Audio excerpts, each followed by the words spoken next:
Hey, it's Edmont with an HQ18 War Factory guide for November 17th, 2016. Obviously, if you're higher level, you should be able to follow this easier, but I'm going to start out here by clearing these grapplers, and then I'm hoping to move over and get the lasers on the left side. Jumped right into it, didn't really put a lot of thought into that, but so I'm just going to do a no smoke, a no flare, 2 smoke drop. Fairly easy with 7 boats. And I'm going to come into the grapplers. They've both been marked, not that it should matter anyways, because they're both, nothing else is really in range. So I'm not going to use any shocks here. I've got, 6 grapplers jumping at me. So I'm going to lose at least 12 troops here. That's not the end of the world though, because I've got, with 77 to start, losing some to the grappler is not a big deal. I didn't want to use any shocks just to save some gunboat energy. Now we're going to come over to the lasers. I don't really know. I don't have a lot of GBE, but I should be able to take these out. No, I probably didn't need to mark them there, but just being overly cautious. Now I'm going to shock. I can get all 5 defenses there at once. The DC on the left's going to pick some off, but again, they're spread out a little bit, so it shouldn't be a big deal. And try and get as many defenses here as I can. Of course, the zookas start shooting boxes or crates because they're not completely in range. So we're losing troops fairly quickly here. At least there's no crates left though, so at least we should get hopefully this other DC here. I'm just going to clear out some mines around these shock launchers here. Now next I'm going to mark the bottom 2 of this 4-pack. The reason for that is because I want to stay out of the range of the shock launchers, and by marking the bottom 2, I'm hoping that I'll be able to remove them first and then leave the zookas behind in the blind spot of the 2 closest to it.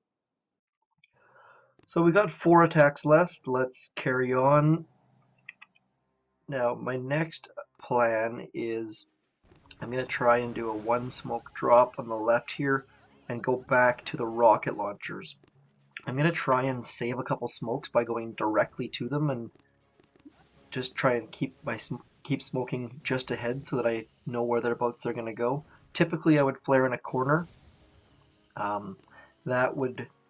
That tends to be the smoothest way to go, but yeah, see, I'm already losing troops. This is ugly. I should have stuck to flare into a corner, to that corner up above the crate there, and then moving over. But I've still got some troops left. Definitely not.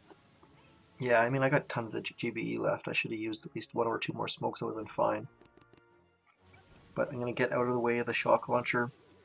I'll shock these hopefully just once. I might be too far away and not have enough troops to take them down. I'm probably going to have to shock again. Yeah, that's...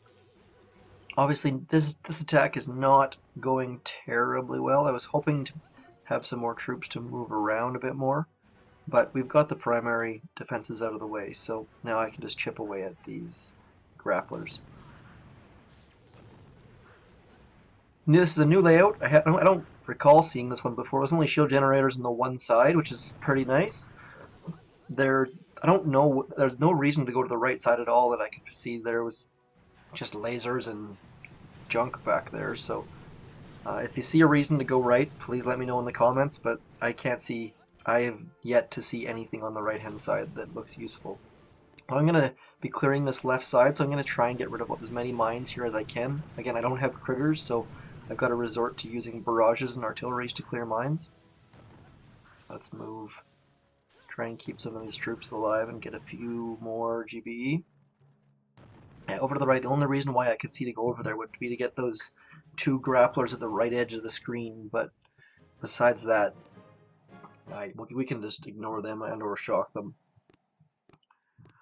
So I would give that attack a C+ at best, but let's move on to our 3rd attack here. We're still on pace to take it down. I'm gonna mark this DC and remove 2 mines at the same time, just that way The zookas will take out the 2 DCs first. Not sure if that's the best way to go with the flamethrowers there, but the DCs are more important for later on. It's when we move up towards the core. So I'm going to move a little bit closer. I use 1-2 shocks here. Again, ignoring the grapplers.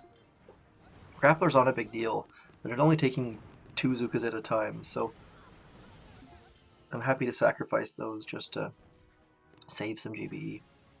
So now let's move along and get these shock launchers. Shocks are still fairly cheap, so I think I've only used 2 of them, so we're still in good shape. I'm gonna in the same vein, I'm gonna ignore the boom cannons and just shock the shock launchers. Those boom cannons are only gonna take like 1 troop a second combined. I mean, there's what 4 of them shooting every 3.5 seconds, so 8 every 7 seconds. Single shot defenses are very, very safe to ignore with zookas. It's obviously not doom cannons, but everything else is good to go. I'm just gonna clear here. Keep clearing.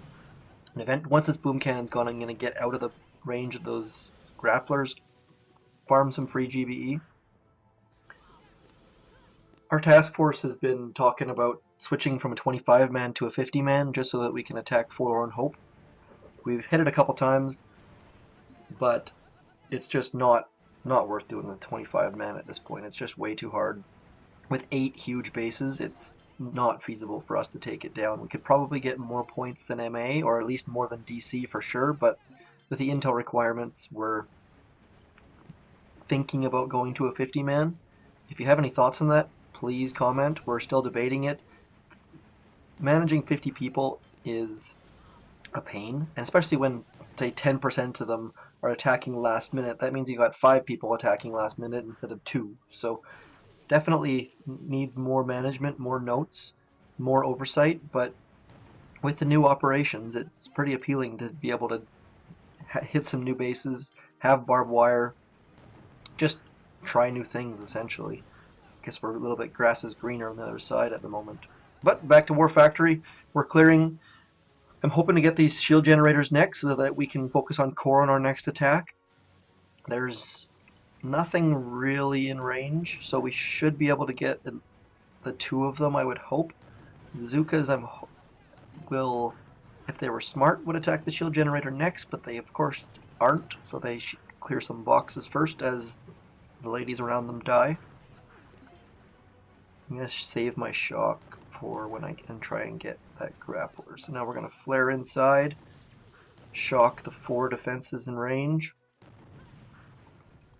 Now let's get this grappler, hopefully. I'm going to be clearing up to the top left corner of the screen to try and finish from up there.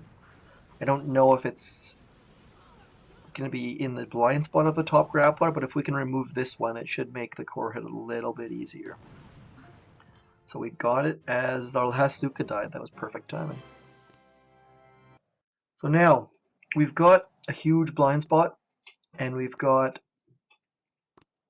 the shield down. So next up, I'm just going to try and hit the core. That way, if I fail, I've got 1 extra attack left over. So these 2 grapplers on the far side are going to be in range. There's no real blind spot from them. But besides that, the lasers are going to be outranged, and so we should be able to take this down fairly easily. I'm just going to do let's clear this boom mine, sorry. A little bit of free GBE up the top, but I'm going to ignore that because I should have tons, because I only need to do, I only need, what, 2 smokes to get there, maybe, I guess 3 or 4 if I want to double. Let's tighten up a little bit at the end. Let's do a double smoke just to be 100% sure around those flamethrowers. Just the crate's going to push them a little bit, so I like to double smoke just to be 100% sure. So yeah, they didn't stay under that 1 smoke. So now let's use a shock. Let's use another shock on the backside just to... I don't know where those back grapplers are going to pull the ladies to, and I would really suck if they pulled them and then engage the lasers or something along those lines. So I'm going to try and keep them shocked as long as I can. Because it would really, really suck if those lasers wiped out a bunch of my ladies because of the grappler. And I should have enough GBE to keep them shocked, so not a big concern. And down it goes. A new layout, an interesting layout. Lots of grapplers, a couple shield gens, but not terribly difficult. No shock blasters on this map, I don't think. Not a terribly huge shield with only the 2 shield gens, but that is my HQ18 guide. If you have any comments or questions, or you've noticed something I've done wrong, or you just want to heckle me a little bit, please hit me up in the comments. Otherwise, Lazy Man's War Factory will be out in a couple hours. Peace.